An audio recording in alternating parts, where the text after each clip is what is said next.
Assalamualaikum warahmatullahi wabarakatuh.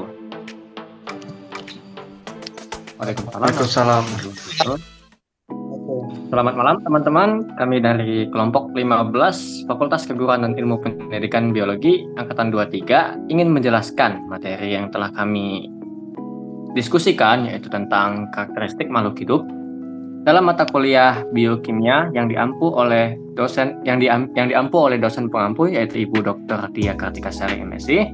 Adapun anggota dari kelompok-kelompok kami yaitu berjumlah 4 orang. Yang pertama itu ada Abito Fikriansyah, yang kedua itu Dandi Mualaimin Putra Pratama, yang ketiga Eben Haizer Simanjuntak, dan yang keempat saya sendiri sebagai moderator M. Dimas Habilillah. Baik, materi yang pertama akan dijelaskan oleh teman saya yaitu Eben. Kepada Eben dipersilakan. Baiklah, terima kasih. Saya di sini akan menjelaskan apa itu pengertian makhluk hidup. Makhluk hidup adalah struktur biologis yang merespon perubahan lingkungan atau dalam entitas tersendiri.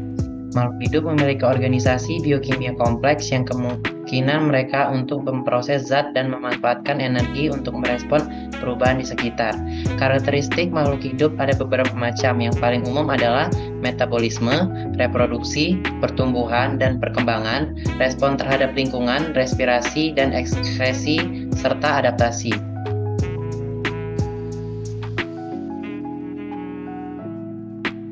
Adapun metabolisme adalah proses melibatkan pemecahan dan pembentukan molekul dalam sel untuk menghasilkan energi dan membentuk struktur sel.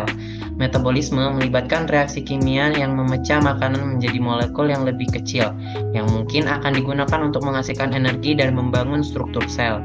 Metabolisme juga bertanggung jawab untuk mengubah makanan menjadi bahan yang dapat digunakan oleh sel-sel di tubuh.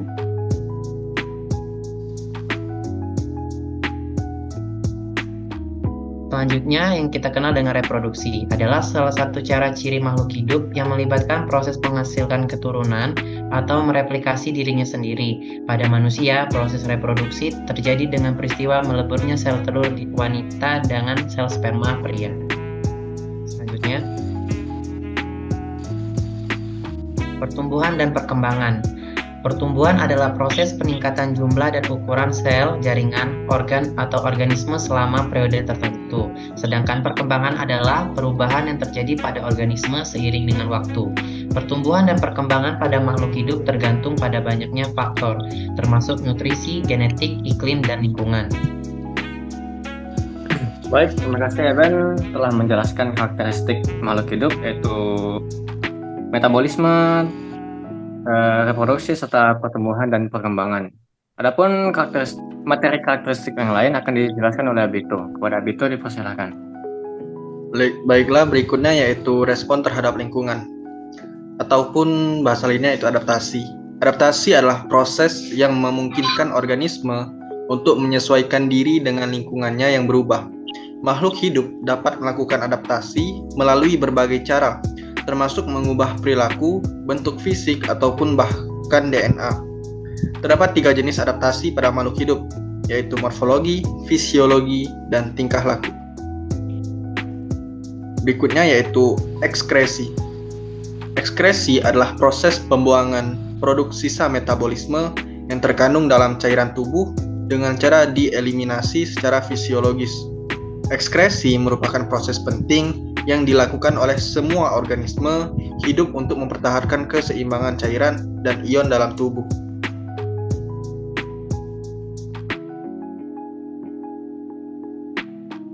Baik, terima kasih Abito untuk penjelasan materinya tentang ekskresi. Sebelumnya boleh balikan lagi ke slide sebelumnya.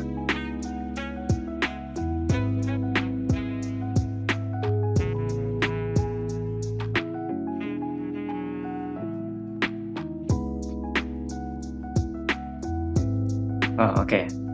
Lanjut.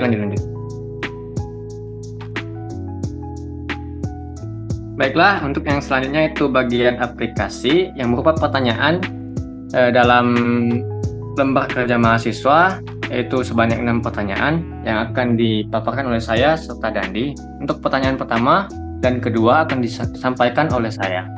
Pertanyaan pertama yaitu bagaimana karakteristik makhluk hidup. Jawabannya, seperti pada umumnya, beberapa makhluk hidup di sekitar memiliki ciri karakteristik yang serupa. Beberapa ciri yang paling umum dari makhluk hidup adalah yang pertama metabolisme, yang kedua reproduksi, yang ketiga pertumbuhan dan perkembangan, yang keempat respon terhadap lingkungan, yang kelima respirasi, dan yang keenam ekskresi, dan yang ketujuh adaptasi. Yang kedua, bagaimana makhluk hidup dapat memperoleh energi? Jawabannya, makhluk hidup mendapatkan energi dari makanan yang mereka makan. Makanan berisi mikronutrien dan kalori yang dapat diubah menjadi energi di dalam tubuh. Selain itu, beberapa organisme juga dapat mendapatkan energi dari sumber lain seperti sinar matahari, radiasi, dan bahkan panas geotermal. Untuk Baiklah. pertanyaannya bisa dijelaskan oleh Dandi. Ya, silakan Dandi. Baiklah, yang ketiga, bagaimana bagian-bagian penyusun makhluk hidup dapat berinteraksi? Bagian-bagian makhluk hidup dapat berinteraksi melalui berbagai cara. Salah satunya adalah melalui proses metabolisme, di mana satu bagian dapat mempengaruhi bagian lainnya. Contohnya, sel darah putih dapat menghasilkan antibodi untuk memerangi virus atau bakteri berbahaya. Bagian lainnya dapat berinteraksi melalui proses psikologis. Misalnya, ketika otak mengontrol gerakan tubuh, selain itu interaksi antara bagian makhluk hidup juga dapat berupa pertukaran nutrisi, gas, dan lain-lain. Selanjutnya itu, gambarkan dan jelaskan perbedaan sel prokariot dan eukariot. Sel prokariot adalah sel yang tidak memiliki inti atau nukleus yang dipisahkan, sedangkan sel eukariotik adalah sel yang memiliki inti yang dipisahkan. Dapat dilihat pada gambar tersebut, ada sel prokariot dan sel eukariot. Baik, selanjutnya itu yang ke nomor 5, gambarkan dan jelaskan perbedaan sel hewan dan sel tumbuhan. Yang pertama, sel hewan itu memiliki dinding sel. Yang kedua, ukuran sel tumbuhan lebih besar daripada sel hewan. Yang ketiga, membran sel hewan lebih tebal daripada sel tumbuhan dan dapat dilihat pada sel hewan tersebut dan sel tumbuhan. Yang keenam itu bagaimana virus dapat melangsung kehidupannya. Dengan menginfeksi sel, virus dapat hidup dan masuk ke dalam sel dan mengeksploitasi sumber daya sel untuk menghasilkan virus. Lebih lanjut menggunakan sifat parasitnya dengan memproduksi penyakit, beraplikasi, dan menginfeksikan lebih banyak sel, virus, dan dapat menyebar.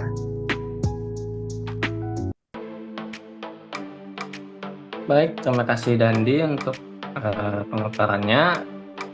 Selesai sudah presentasi kami dari kelompok 15. Kami mengucapkan terima kasih yang telah menonton dan menyimak. Apabila ada salah kata, kami mohon maaf. Kami akhiri. Wassalamualaikum warahmatullahi wabarakatuh. Dadah. Waalaikumsalam Warahmatullahi wabarakatuh.